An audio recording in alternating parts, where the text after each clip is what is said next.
2021년 6월 10일 목요일, 오늘 아침에는 갈라디아서 4장 1절부터 7절 말씀을 함께 묵상하겠습니다.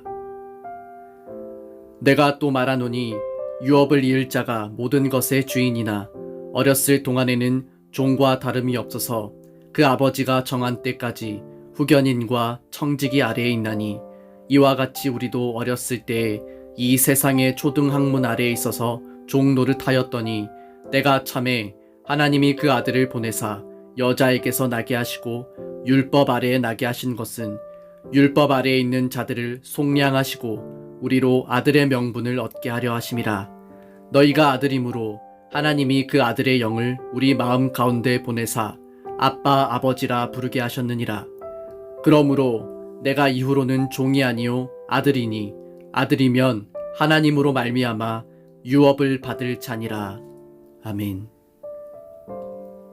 잠시 기도하시겠습니다. 온 세상 가운데 가장 위대하고 뛰어나신 하나님의 이름을 찬양합니다.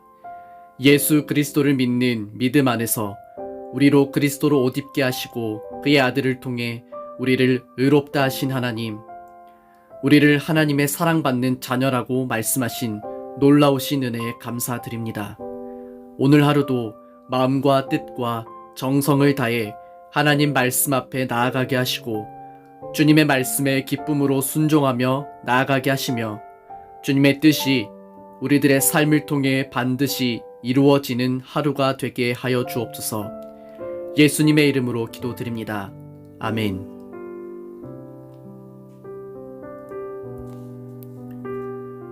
사도 바울은 어제 본문의 말씀을 통해 그리스도를 믿는 믿음 안에서 우리가 그리스도로 옷을 입었으며, 그러한 사실은 우리가 하나님의 자녀가 되었다는 놀라운 소식을 전했습니다.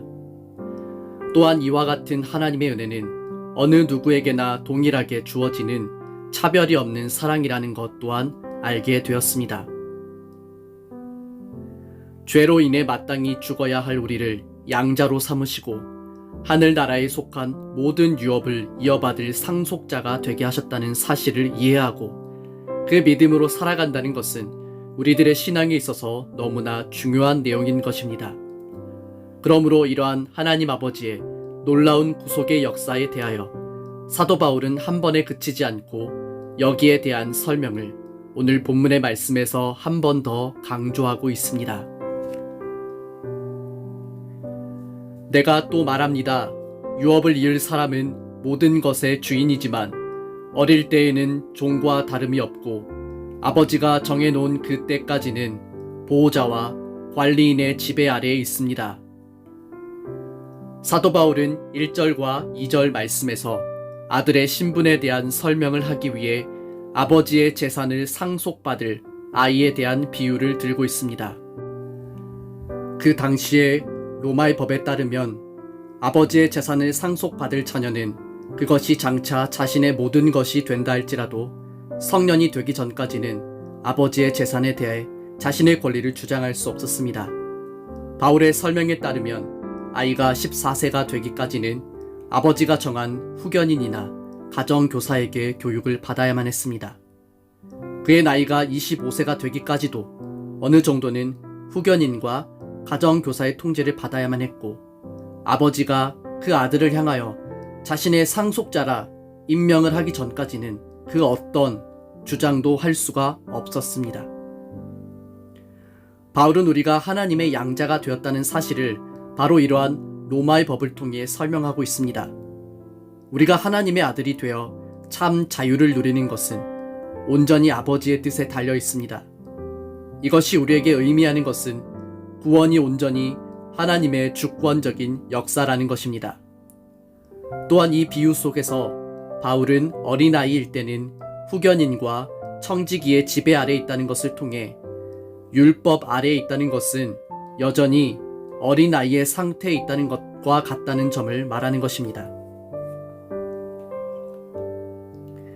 이와 마찬가지로 우리도 전에는 어린아이와 같았습니다. 우리는 이 세상의 헛된 가르침 아래에서 종노릇을 했습니다. 전에는 우리도 어린아이와 같았다는 말과 세상의 헛된 가르침 안에서 종노릇했다는 표현을 자세히 묵상하면 가장 먼저는 유대인이나 헬라인이나 할 것 없이 모두가 자기 스스로 자유함을 증명할 수 없는 무엇인가에 종속된 상태에 있었다는 것을 알 수 있습니다. 또한 세상의 헛된 가르침이 무엇입니까? 하나님께서는 오직 예수 그리스도를 통하여서만 구원의 은혜를 베푸시겠다고 선언하신 것입니다. 그러나 이 진리를 깨닫기 전 인간의 상태는 오로지 자기 행위에 매여 있었습니다. 그래서 그들은 헛된 신을 숭배하며 그들의 가르침을 따라 행동했습니다. 구약 성경에 따르면 몰렉을 섬기는 자들은 자신의 자녀들을 불 속에 던지는 아주 야만적이고 잔인한 행동을 하기도 했습니다. 이러한 세상의 헛된 가르침들은 결코 우리를 자유함에 이르게 할 수 없습니다. 더불어 율법의 행위로 우리가 구원에 이를 수 있다는 유대인의 주장들도 마찬가지입니다. 참으로 끔찍한 것은 오늘날 우리가 살아가는 시대에 사람들을 올바른 구원의 길로 인도하지 않고 사람의 신앙심을 이용하여 헛된 가르침 아래 굴복하게 만드는 자들이 있다는 것입니다. 그들은 사람들의 연약한 마음을 이용해 자신들의 이익을 추구합니다. 그래서 그들은 이렇게 말합니다. 너와 네 가족이 잘 되려면 이번에 이러이러한 일에 너의 정성을 보여야 한다. 하나님이 아닌 사람에게 헛된 충성심을 보이게 하여 그저 자신의 주머니를 채우는 거짓 교사들의 역사는 오늘날도 멈추지 않고 있습니다. 그러므로 이 단락에서 우리는 세상의 헛된 가르침으로는 우리가 결코 하나님께서 말씀하시는 자유함의 자리로 나아갈 수 없다는 점을 기억해야 할 것입니다. 성경의 무지한 성도들의 연약한 마음을 이용하여 하나님의 말씀이 아니라 자신의 가르침 아래 복종시키려는 자들의 시도를 우리는 반드시 구별할 수 있는 영적 분별력을 길러야 할 것입니다. 사도 바울은 여기서 분명히 선언합니다. 너의 행위와 공로로서 얻을 수 있는 것이란 아무것도 없다. 오직 그리스도 안에서 우리는 양자됨의 은혜를 입게 되고 그 안에서 참 자유를 누리게 된다. 4절에서 드디어 사도 바울은 아버지가 정하신 그 때에 대한 설명을 하고 있습니다. 그러나 정한 때가 이르자 하나님께서 자기 아들을 보내셨습니다. 그 아들은 여자에게서 낳고 율법 아래에서 살았습니다. 정한 때가 되었을 때 하나님께서는 우리들을 모든 얽매임으로부터 자유하게 할 약속의 자손을 보내셨습니다. 이 단락에서 사도 바울은 이제 아들 예수 그리스도를 통하여 하나님 아버지께서 이루시는 일들에 대해 설명합니다.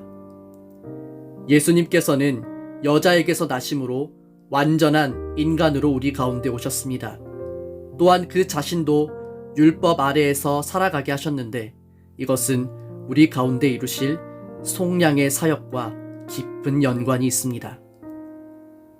즉 예수님은 모든 인류 가운데 율법 아래 가장 완전한 사람으로 오셨습니다. 예수님은 율법이 요구하는 바에 대해서 완벽하게 그 요구를 충족할 수 있는 분입니다. 성경은 말합니다. 그것은 율법 아래에 있는 사람들을 구원하셔서 그들을 자기 자녀로 삼으시기 위해서입니다. 예수님께는 율법 아래에 있는 사람들을 구원하실 능력, 곧 속량의 능력이 있습니다. 예수 그리스도는 하나님께서 원하시는 일을 하셨습니다. 우리는 예수 그리스도께서 단번에 몸을 들이신 제사를 통해 거룩함을 입었습니다. 그는 우리를 위해 완전한 속량을 이루셨습니다. 율법에 대하여 가장 완전하신 예수님께서 우리를 대신하여 율법이 요구하는 바를 이루심으로써 하나님께서 원하시는 일을 하셨는데 그것이 바로 우리들을 자기의 자녀로 삼으신 것, 바로 양자됨의 선언을 하신 것입니다. 바울은 이 일이 오직 예수 그리스도를 통해 이루어진 것이라고 말합니다.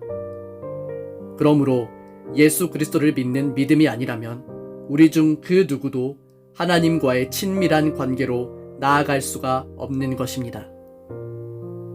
너희가 아들이므로 하나님이 그 아들의 영을 우리 마음 가운데 보내사 아빠 아버지라 부르게 하셨느니라. 그러므로 내가 이후로는 종이 아니요 아들이니 아들이면 하나님으로 말미암아 유업을 받을 자니라. 로마 시대에는 종종 자식이 없는 부자들이 종 가운데 한 명을 골라 입양하기도 했습니다. 이 종은 자신의 주인에 의해 오늘부터 너는 나의 모든 유업을 이어받을 내 아들이다 하는 선언과 동시에 주인의 유산을 상속받을 자로서 모든 자격을 인정받게 되는 것입니다. 더불어 이 관계는 법적인 효력을 가진 것입니다. 그래서 이제 이후로부터는 모든 사람들에게서 종이 아니라 주인의 아들로서 대우를 받습니다. 사도 바울이 왜 이와 같은 설명을 하는지 이해하시겠습니까? 그리스도께서 우리를 위해 이루신 일들이 바로 이것과 같다는 것입니다. 율법에 대한 요구를 완전히 이루셨기 때문에 우리를 향하여 이제 너는 내 아들이라고 하시는 것에 대해 이전에 우리를 붙잡고 있던 과거가 이것에 대해 결코 이의를 제기할 수가 없습니다. 예수 그리스도를 통하여 하나님께서는 자신이 계획하신 모든 구속의 사역을 완벽하게 이루셨습니다. 성령님을 통해 우리는 이제 하나님을 아빠 아버지라 부를 수 있게 되었습니다. 이것은 확실히 달라진 하나님과 우리의 관계를 나타냅니다. 그리스도 예수를 믿는 믿음 안에서 하나님께서 우리를 향해 너는 내 아들이라는 선언을 이루셨다면 이제 우리는 하나님을 향해 담대히 나아갈 수 있습니다. 개정 번역에서 아빠 아버지라고 되어 있는데 실제로 아람어 아빠는 우리말 아빠와 같은 의미입니다. 이것은 나를 사랑하여 주시는 하나님에 대한 깊은 신뢰와 확신을 나타냅니다. 자녀가 자신의 부모에 대해 나를 사랑하여 주실 것에 대해서 확신하고 언제나 부모의 사랑을 구하고 찾듯이 모든 그리스도인들은 더 이상 하나님께서 나를 사랑하지 않으시면 어떡하나라는 고민에 빠질 필요가 없이 언제나 나를 사랑해 주시는 하나님을 향해 나아갈 수가 있습니다. 우리는 하나님 나라의 유업을 받을 자입니다. 그것이 우리들에게 얼마나 특별한 권리이며 은혜인지 이 아침에 믿음으로 고백하며 나아갈 수 있기를 바랍니다. 진정한 하나님의 자녀는 날마다 담대하며 확신에 차 있습니다.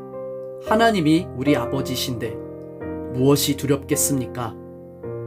그러므로 오늘 이 말씀 앞에선 우리들이 그리스도 예수를 믿는 믿음 안에서 하나님의 은혜로 그분의 유업을 이어받을 아들이 되었다면 그가 우리에게 주신 자유함으로 담대히 하나님 아버지께 나아갑시다.